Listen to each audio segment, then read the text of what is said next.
Hello and welcome to the in-new series of Drishti IAS. I am Pooja Dwivedi, and in this segment today we are going to talk about a review of the Indo-US relations. This topic is important from the perspective of prelims as well as from the perspective of GS Mains Paper 2.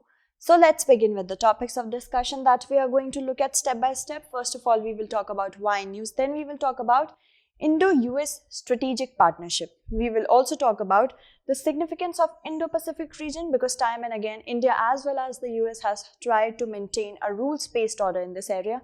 We will talk about the convergence and the divergences in the Indo-US relations and the way forward. In the midst of the segment, I am going to ask you a pre-based question for which if you know the answer, kindly comment in the comment segment. In the last of the segment, I am going to offer you a mains-based question which you can practice with the help of this segment. So let's begin with why in news? Because the Ministry of External Affairs has said that Jaishankar and as well as Antony Blinken, who has been appointed as the Secretary of State of the Joe Biden administration of the US, have acknowledged the growing strategic, defense, military, economic, as well as people-to-people contact between India and the US, and they have acknowledged the fact that the 21st century will be a century for India as well as the US. They will try to work cooperatively in areas of economic convergence, strategic convergence, and also enhance people-to-people cultural contacts post-COVID era. Now, if we talk about the strategic relationship, India as well as the US have tried to maintain strategic relationship since more than 2 decades. Now, if we talk about the contemporary times, we cannot leave this particular segment without the mention of Quad. Quad is a relationship between the countries of US, India, Australia, and Japan in order to maintain balanced, rules-based, integrated order in the Indo-Pacific region. This particular organization in the sense you can say the relationship has been institutionalized by Quad. Quad in the sense this was a concept, but in the recent times because of the aggression of China, this concept has gained significance. So India is playing a major role in actually building coherence between these countries, Australia, Japan, US, in order to secure its own sovereignty and secure its own integrity in the arena of Indo-Pacific region. So if we talk about the Indo-Pacific region, kindly look at this particular diagram. See, this is the entire region of Indo-Pacific area, and Indo-Pacific basically means an integration between the Indian Ocean and the Pacific Ocean. Now, the Indian Ocean Theatre as well as the Pacific Ocean Theatre have been concept. It has been a concept in the sense that these two particular areas, the Indian Ocean and the Pacific Ocean, they carry integrated multiple heft in the sense that it is significant from the perspective of strategic, geopolitical prism as well as trade, economic prism, and also sovereignty of all the countries which lie in this area. If attacked, they need to be maintained by having a coordinated approach, a coordinated as well as a cooperative approach in this area. So if we talk about this particular area, we will talk about more about it in future in this segment only. Before that, let's move back to 2+2 dialogue. 2+2 dialogue is basically a dialogue between the Ministry of External Affairs of both the countries as well as the defense organizations, defense ministry of both the countries. And this particular dialogue basically strives to have a coordinated and coherent integrated approach so that they try to safeguard their own interests but also try to look at the interests of each others. Okay, and if we talk about the 2+2 dialogue, let's talk about the importance of the third meeting of the 2+2 dialogue in which BECA was signed. BECA, India has signed the Basic Exchange and Cooperation Agreement with the USA. Now this will enable the exchange of geospatial data and information between the two countries. This is one of the 4 pillars of the important military agreements between India and US. So after BECA, what will happen? Real-time geospatial data will be exchanged between the militaries of both the countries in order to have an approach when the sovereignty of any of these countries are threatened. Alright. Also, it will improve the accuracy.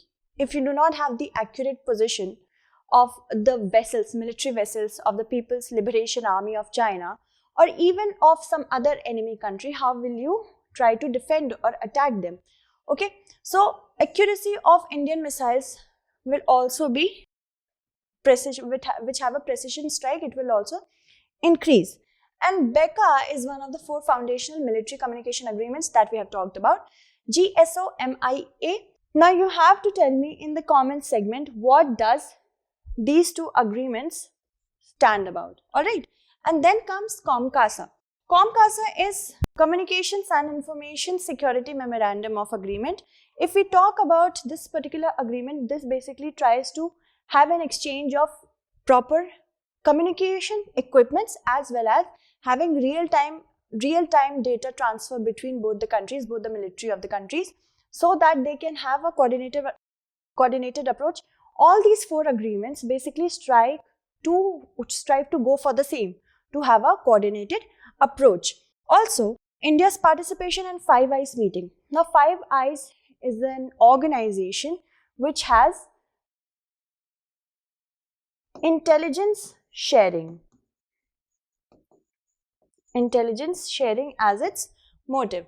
So, if you want to know about who the Five Eyes countries are, they are the US, the UK, New Zealand, Canada, and one more country is there. You have to comment in the comment segment for that.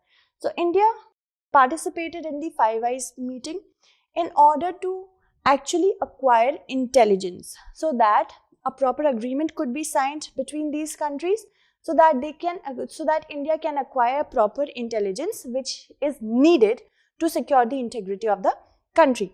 Also, if we talk about the Indo-Pacific region, I have already told you the importance of this region, and this is a decade-old concept.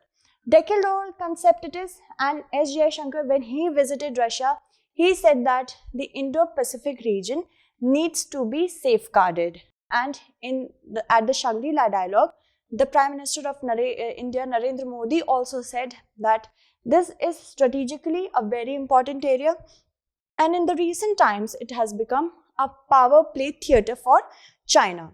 So China has become a threatening country, not only for India, but for all the countries which have economic or geopolitical interest in this area. So if we talk about Indo-Pacific, this basically has 3 approaches, 3 versions, because every country has different interests.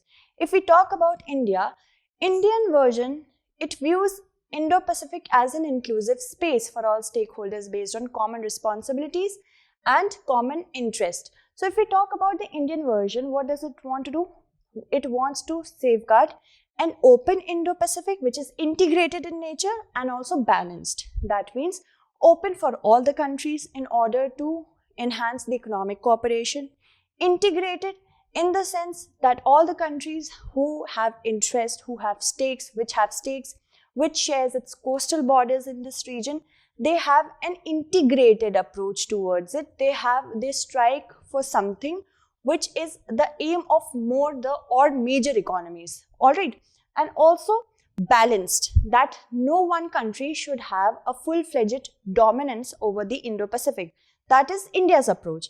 If we talk about the US version, now it interprets Indo-Pacific from a different perspective. It wants a rules-based order.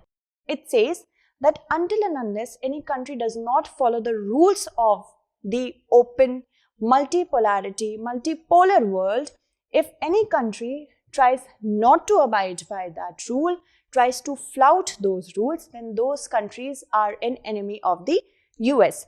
US version is that. There is a third version of the ASEAN region, but right now we will only focus on the Indo as well as the US prism. Now moving on, if we talk about the significance of the Indo-Pacific region, a lot of trade actually goes through the Indo-Pacific region because very big, huge and developing economies are sharing their maritime borders with the Indo-Pacific region. And as we all know, India being a coastal country, having such a huge coastline of approximately 7,000 kilometers, so India needs to secure its trade through the Indo-Pacific region. Now here, China is trying to dominate that region, and it is trying to build its military power in this region so that they can have a dominance over the trade. Trade in the sense, they are not going to attack any particular vessel. What they are going to do? They might block the straits, they might block the areas for no reason at all, and try to actually hinder the free flow of economic trade. So first is the economic significance. Strategic significance in the sense that India is trying to maintain and enhance as well the military cooperation through Quad. It has already conducted an exercise, the Malabar exercise, we all know about it. So the Malabar exercise, because of the invitation to all the countries of Quad, what has happened? The strategic significance of this area has increased. So India is still trying to do that. What is happening here is China is actually retaliating by having its dominance in the Indian Ocean, having its dominance on the South China Sea area. So all this entire power play by China is a retaliation of that only. Also geopolitical significance. We are living in contemporary times. A geopolitical world is existing here that it's extremely volatile. Now and then only, it seems like the world is on the verge of a potential war. So in this particular area, in this particular period, beg your pardon, geopolitical significance of this region increases a lot.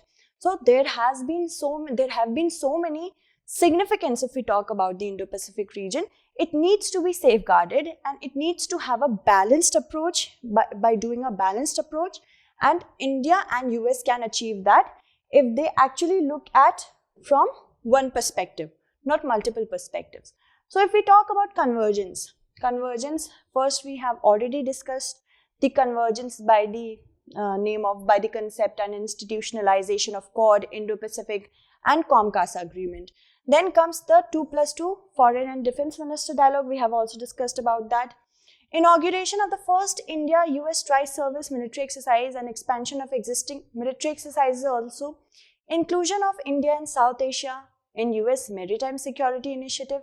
These intense engagement has helped achieve robust support from US against terrorism. Now this was also evident from the fact that after the Pulwama attack, the chief of the terrorist organization was actually acknowledged or declared as a terrorist by the US. And also if we talk about the putting of Pakistan in the grey list of Financial Action Task Force by the US, it also showed solidarity of the US with respect to terrorism, solidarity of US with India.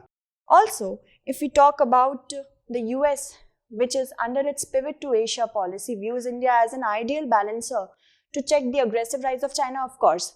The US has designated India as an integral part of the Indo-Pacific narrative by the conception of Quad. Now, if we talk about the divergences, trade deal is the biggest divergence, basically it's a bone of contention. Now, trade has been a major bone of contention between India and the US. India has been referred by the US as tariff king that imposes tremendously high import duties. So, under that only, the Trump administration had actually ripped off the general system of preferences, where India used to export so many products that were worth $6 billion. After the Trump administration had ripped off general system of preferences, India was on the losing side.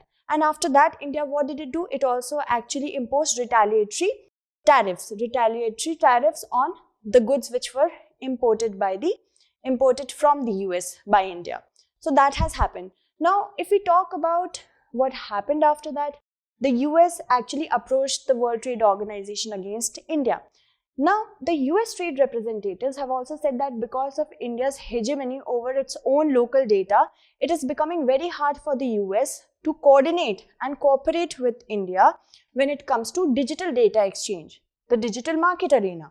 Also, and if we talk about trade deals, India is being a very attractive investment hub for US in agriculture as well as dairy.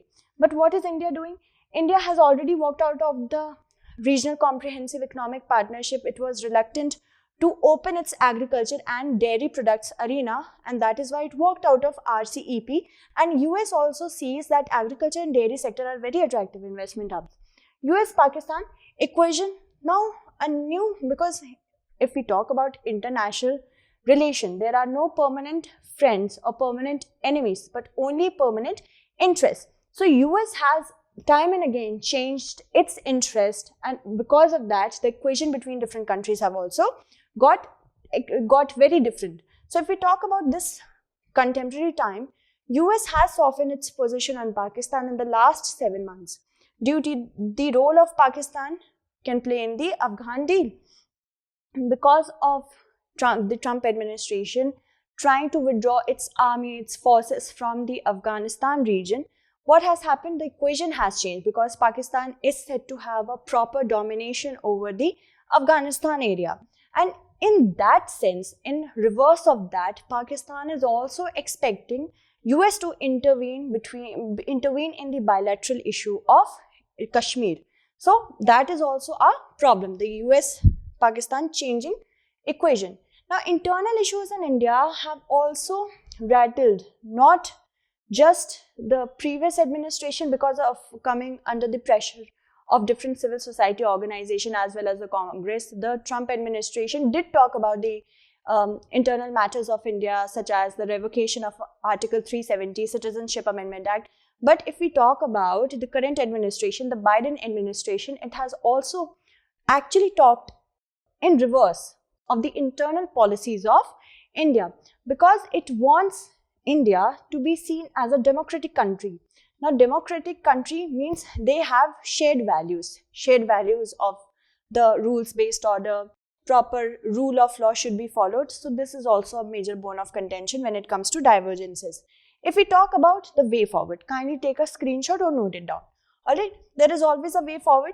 So despite the historic nuclear deal, there was a nuclear deal which was signed under which civil nuclear cooperation was said to be enhanced in order for India to grow economically and then hence check the rise of China. But it did not take place properly. So despite the historic nuclear deal, civilian nuclear cooperation has not taken off. But the agreement with Westinghouse to build 6 nuclear reactors will finally bring US nuclear energy on Indian soil.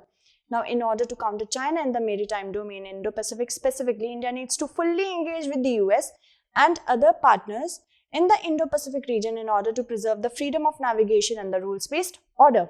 Of course, not only militarily, but India also needs to engage with its soft power with the help of Indian diaspora, right?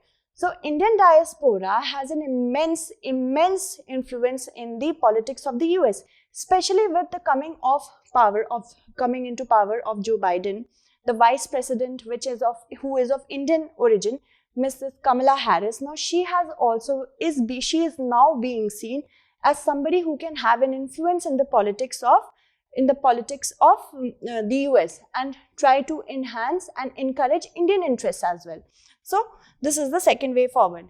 In international politics, I have already discussed that there are no permanent friends or enemies, but only permanent interests. India and the US, in order to have a cooperation in multifarious fields, because they both hold a huge potential, they need to have permanent interests, which are long-term in nature, right? So let's move on to the question.